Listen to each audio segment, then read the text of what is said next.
चिडला तर काय करायचं? खेळताना चिडला तर काय करायचं? खेळताना चिडलं तर काय करणार? आता बघा आता उदाहरण सांगतो. मी क्रिकेट खेळलोय बरोबर आहे. क्रिकेट खेळताना काय ते नियम असतात की नाही? खेळताना नियम ठेवायचा काय खेळायच्या आधी नियम ठरवायचं? खेळायच्या आधी. तसंच खेळताना पण मग आपण पहिला खेळायच्या आधीच नियम ठरवायचं. खेळायच्या आधी जर नियम ठरवलं की असं केल्यानंतर असं करायचंय, तसं केल्यानंतर तसं करायचंय, तर भांडणं होत नाही. नियम हे लागतेच. ये सर लगे मारामारी करते. ए भांडण बिंड करायचं नाही काय? हा जी बहिणीला विचार.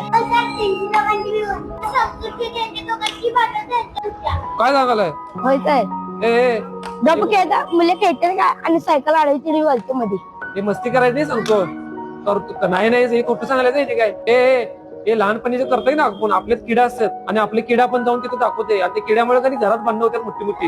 हे बागपणा करणं बंद करा सांगतो. करत असतील तसं हे लय चुकीचं आहे सांगले. हे लहान किरकोळ भांडणं असतात तुमच्यात, पण हे मोठ्यांच्यात भांडणं होत्यात. आमच्या लहानपणी बघतो आम्ही पण. आम्ही जेव्हा लहान होतो का नाही तेव्हा बघणार काय आमच्या समोरच कोण काय तर कुचकापणा करणार, काय तर करणार, मुद्दा भांडणं. संध्याकाळी त्याच्या घराघरात लहान लहान पोरांची भांडणं होत्यात. संध्याकाळी पूर्ण गल्ली गोळा, मोठ्यांच्यात भांडणं. हे आता जर कमी झाले पण कुठं कुठं होत असते. तुम्ही करू नका तसं. एकमेकांना समजून घ्यायचं, भांडण करायचं नाही, सांगायचं नाही तर लगेच साईडला जायचं.